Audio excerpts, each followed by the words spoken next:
श्री सद्गुरु चरित्र भक्ती विवरण अध्याय 42 श्री मद अनंत व्रत महिमा वर्णन नाम। श्री गणेशाय नमः, श्री सरस्वते नमः, श्री सद्गुरुभ्यो नमः। मागील अध्यायामध्ये सद्गुरूंनी त्या द्विजाला अनंत चतुर्दशी व्रत काढण्यास सांगितले। त्यावेळेस तो बोलता झाला की आमच्या मते आमचा अनंत तूच आहेस, असा असताना आम्ही आणखीन व्रत वैकल्य का करावीत व पूर्वी कोणी केलं होतं असं विचारल्यानंतर सद्गुरू त्यांना कौंडिन्य ऋषीची कथा त्या ठिकाणी सांगायला सुरुवात करतात। त्या अगोदर पांडवांना जो वनवास झाला होता ती कथा सांगतात की ज्यावेळेस युधिष्ठिर सर्व आपल्या बंधूंसह अरण्यामध्ये त्या ठिकाणी आपला वनवास पार पाडत असतात, अशा वेळेस अनेक प्रकारचे कष्ट, अनेक प्रकारचे दुःख त्यांना झेलावे लागतात। अशा वेळेस कौरवसुद्धा अनेक प्रकारचे कपट करतात, त्यांना विघ्न निर्माण करतात। त्यातच त्यांनी दुर्वासांना पाठवलं का तर त्यांना काहीतरी शाप मिळावा। असं असूनही नाना तीर्थे नाना व्रते आचरिले तेथे बहुते, कष्टताती अति उन्नत निर्वाण रूप होऊन या, की अशा प्रकारे सुद्धा त्या ठिकाणी अनेक कष्ट, अनेक संकट, अनेक विघ्न पार करत अनेक प्रकारचे तीर्थस्थानं, व्रत त्या ठिकाणी त्यांचं आचरण चालू असतं। अशा वेळेस त्यांच्या मनातील भावना ओळखून भक्तवत्सल नारायण तिथे येतात। त्यावेळेस सगळेजण त्याला विनंती करतात की दुष्ट निग्रह करणे, साधुजना रक्षणे, ऐसी वेद पुराणे बोलताती प्रख्यात, फेडावया भूमिभार केला तुवा अवतार, जड झाला युधिष्ठिर तरी का तुवा ठेविला। त्यावेळेस युधिष्ठिर त्याला बोलतो की दुष्टांचा निग्रह करणं, साधुजनांचं रक्षण करणं ह्याच्यासाठी तू अवतार घेतलेला आहेस, तरी अशा या भार झालेल्या युधिष्ठिराला तू का अजून तसेच ठेवलेस, ह्या जगामध्ये का ठेवलेस? कारण तुझी कृपा होय जासी, कष्ट कैचे होती त्यासी, उपेक्षुनी आम्हासी अरण्यात ठेविले, की आमची उपेक्षा करून तू आम्हाला अरण्यात आणून ठेवलेस। असे म्हणत असताना भीमसेन, धनंजय, माद्री देवीचे कुमार सगळे आले।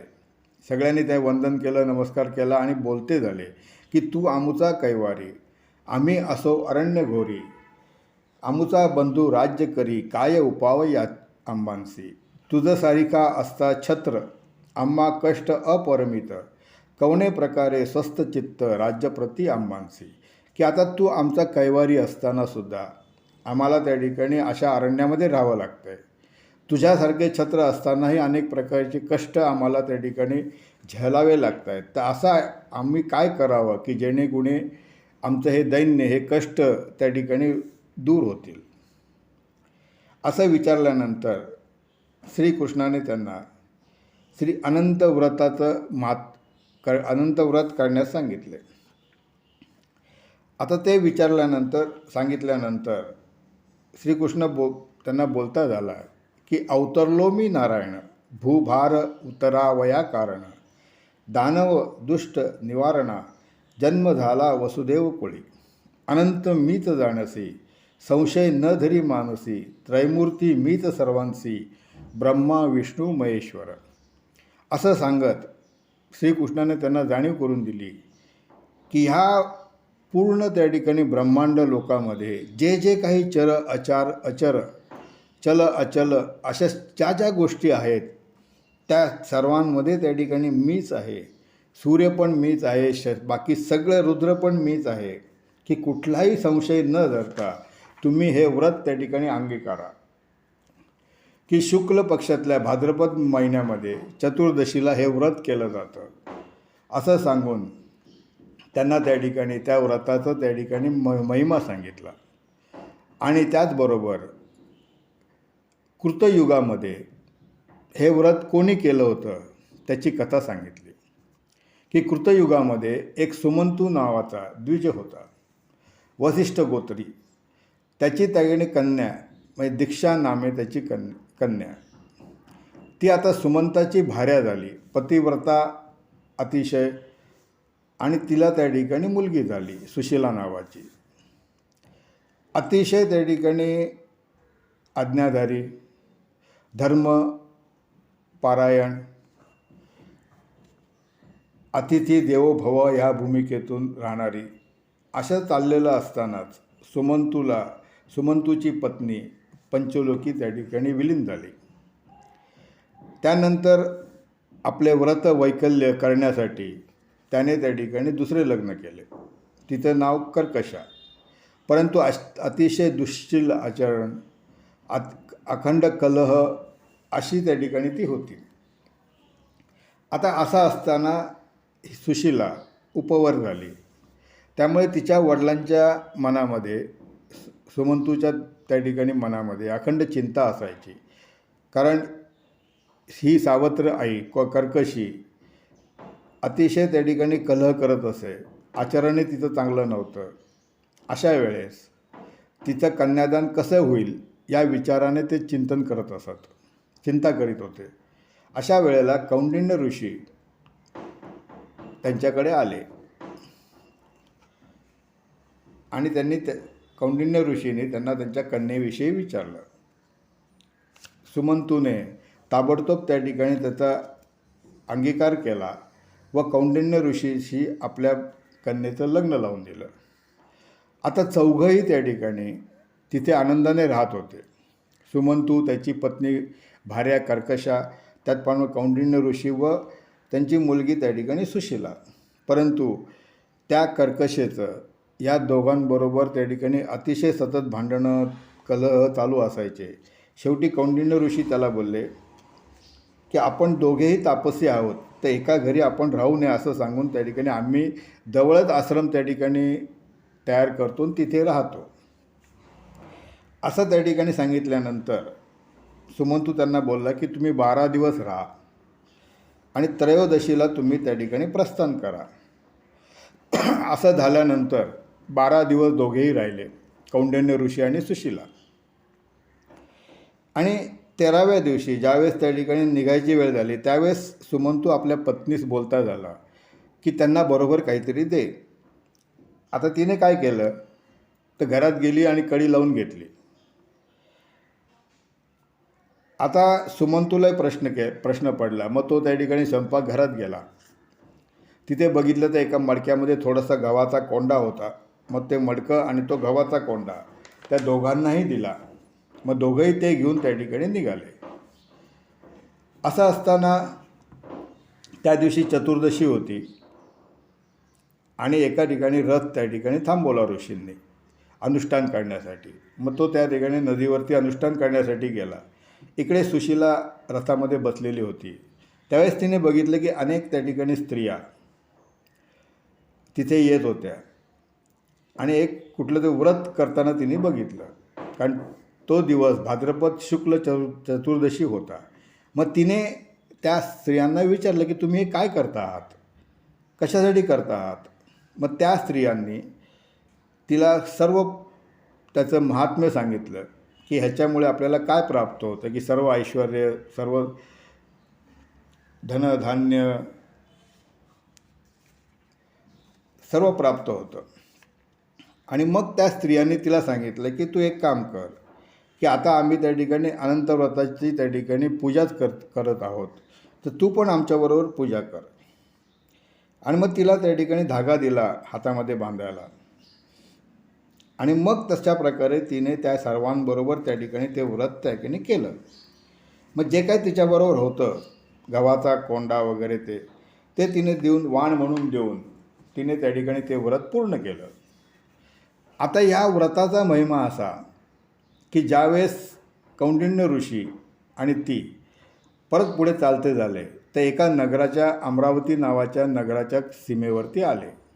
आल्याबरोबर लोकांनी त्यांचं त्या ठिकाणी अतिशय त्या ठिकाणी स्वागत केलं आणि त्यांना त्या ठिकाणी राज्यपदावरती बसवलं. असे बरेच दिवस त्या ठिकाणी क्रम चाललेला होता. दोघंही आनंदानं त्या ठिकाणी राहत होते. अशा वेळेस गौतम ऋषींचं लक्ष तिच्या हाताला बांधलेल्या दोऱ्याकडे गेलं. त्यावेळेस त्यांनी विचारलं की हे काय आहे. त्यावेळेस ती बोलली की हा अनंत दोरा आहे. ह्याच्यामुळे आपल्याला हे सगळं अष्टैश्वर्य प्राप्त झालेलं आहे. त्यावेळेस कौंडिण्य ऋषी अतिशय तापले. मग त्यावेळेस ते बोलते झाले की हे सगळं फळ माझ्या तपाचं आहे. माझ्या तपामुळे हे सगळं आपल्याला प्राप्त झालेलं आहे असं म्हणून त्यांनी तो धागा खेचला आणि त्या अग्निकुंडात टाकला. सुशिलेनं धावत जाऊन तसाच तो धागा बाहेर काढला आणि ह्या कर्मामुळे अनंताचा क्षोभ झाला आणि सगळं जे काय ऐश्वर त्याला मिळालेलं होतं ते सगळं गेलं आणि तो दरिद्री झाला. आणि मग हे सगळं बघितल्यानंतर त्याच्या लक्षात आलं की आपण श्री अनंताचा त्या ठिकाणी अपमान केला आहे, त्यामुळे आपल्याला हे सगळं दारिद्र्य प्राप्त झालेलं आहे. मग त्याने प्रण केला की आता अनंत भेटल्याशिवाय मी पाण्याचा थेंब पण घेणार नाही, असं म्हणून तो आपल्या पत्नीला घेऊन निघाला. अनेक अरण्यातून जात असताना अनंता अनंता असं त्या ठिकाणी म्हणत त्याने एक वृक्ष बघितला, आंब्याचा, की अनेक पुष्प फळांनी तो भरलेला होता, परंतु कुठलाही पक्षी कुठलाही कीटक त्याला स्पर्श करत नव्हता. त्याला विचारलं, त्यावेळेस तो बोलला की तुला भेटलं तरी आम्हाला त्या ठिकाणी आम्हानिमित्त सांगा, आमच्यासाठी सांगा.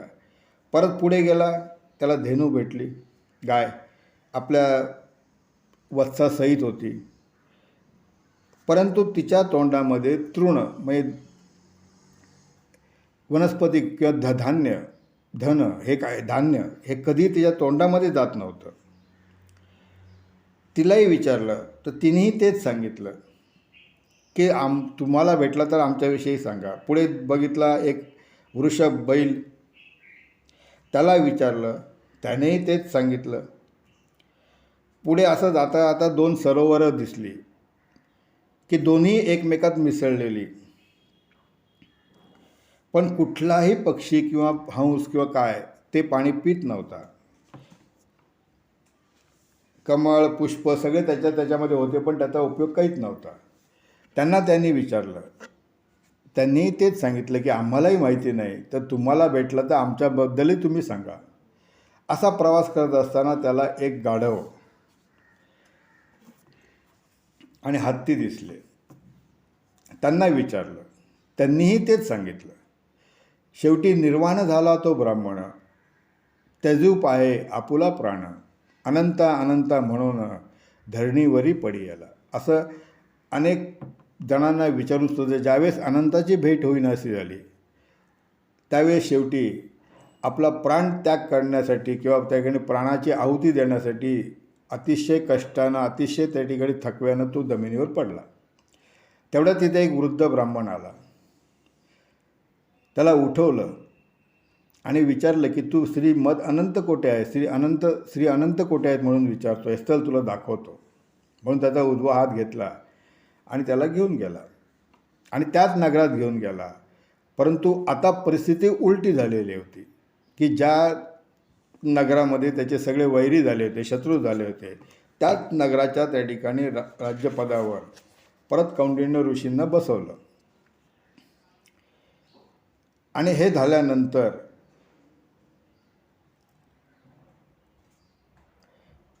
कौंडिण्य ऋषींनी त्या वृद्ध ब्राह्मणास नमस्कार केला की आजी माझा जन्म सफळ, धन्य माझे जीवन कैवळ, तुझे देखिले चरण कर्मळ, भ्रमर होऊन वास घेतो. का तर त्या वृद्ध ब्राह्मणानं त्याला आपलं स्वरूप दाखवलं, श्री अनंताचं स्वरूप दाखवलं. त्यावेळेस त्या ठिकाणी अतिशय नम्रपणे अतिशय त्या ठिकाणी उत्साहाने तो त्यांना नमस्कार करता झाला. आणि मग परमेश्वरानं त्यांना त्या ठिकाणी वर दिला. आता हे सगळं झाल्यानंतर कौंडिण्य ऋषींनी त्यांना सगळ्या गोष्टी सांगितल्या की त्यांना कोण कोण भेटलं होतं, कसं कसं भेटलं होतं. त्यावेळेस परमेश्वरनी त्याला सांगितलं की जो वृक्ष तुला भेटला आंब्याचा, तो त्या ठिकाणी पूर्वी द्विज होता, वेदशास्त्र संपन्न होता, परंतु आपल्याकडील ज्ञान त्याने कधीही कोणालाही दिलं नाही. म्हणून त्याला त्याच्यावर ही पाळी आली. जी धेनू होती तोही एक महाधनिक होता, परंतु त्याने एक नापीक जमीन दान म्हणून दिली. त्याचप्रमाणे पुढे तुला जो बैल दिसला तोही पूर्वजन्मी एक विप्र होता, अतिशय श्रीमंत, परंतु कधीही दानाधिक कर्म त्याने केले नाही. आणि ज्या सरोवरं भेटली त्या 2 बहिणी होत्या, त्यांनी आपापसातच एकमेकीला दान दिलं, त्यामुळे त्यांची ही परिस्थिती आली. आणि शेवटी तुला जो भेटला खर आणि कुंजर हे तुझ्या मनातला क्रोध आणि अहंकार होता. कारण खरं म्हणजे तुझा क्रोध आणि कुंजर तोची मधांध. झाले तुझे मन शुद्ध म्हणून भेटलो आपणाची. म्हणून पुढे त्या ठिकाणी जो वृद्ध ब्राह्मण भेटला तो म्हणजे त्या ठिकाणी मीच होतो असं सांगितल्यानंतर त्याला अनेक प्रकारचे आशीर्वाद देऊन परमेश्वर तिथून निघून गेले. अशा प्रकारे व्रतांमध्ये थोर व्रत प्रख्यात असे अनंत, तुवा बांधावे सतत तुझ्या ज्येष्ठ सुतासी. म्हणून श्री सद्गुरू त्या सायनदेवामत बोलते झाले की सगळ्या व्रतांमध्ये थोर असं हे अनंत व्रत आहे की ते भाद्रपद मासातल्या शुक्ल पक्षातल्या चतुर्दशीला केलं जातं. आणि असं हे व्रत कौंडिन्याने केलं म्हणून त्याला या सगळ्याचं त्या ठिकाणी पुण्य प्राप्त झालं. तेच व्रत आता तू स्वतः त्या ठिकाणी कर असं सांगितल्यानंतर सायनदेवानं आपल्या कळत्रपुत्रांसहित त्या व्रताचं आचरण केलं. आणि मग राहुनिया श्री सद्गुरूपाशी सेवा केली बहुअसी, ऐसे तुझे पूर्वजासी प्रसन्न झाले श्री सद्गुरू. असं त्या ठिकाणी मग सिद्धमुनींनी नामधारकात सांगितलं की अशा प्रकारे तुझे पूर्वजांनी सद्गुरू सेवा करून त्यांची कृपा त्या ठिकाणी संपादन केली. इति श्री सद्गुरू चैत्रामृते परमकथा कल्पतरो श्री नरसिंह सरस्वत्युपाख्याने सिद्ध नामधारक संवादे श्री मदनंतव्रत महिमा वर्णनम द्विचत्वारिशोध्याय. श्री सद्गुरू दत्तात्रयार्पणमस्तु. श्री सद्गुरुदेव दत्त. जय जय रघुवीर समर्थ.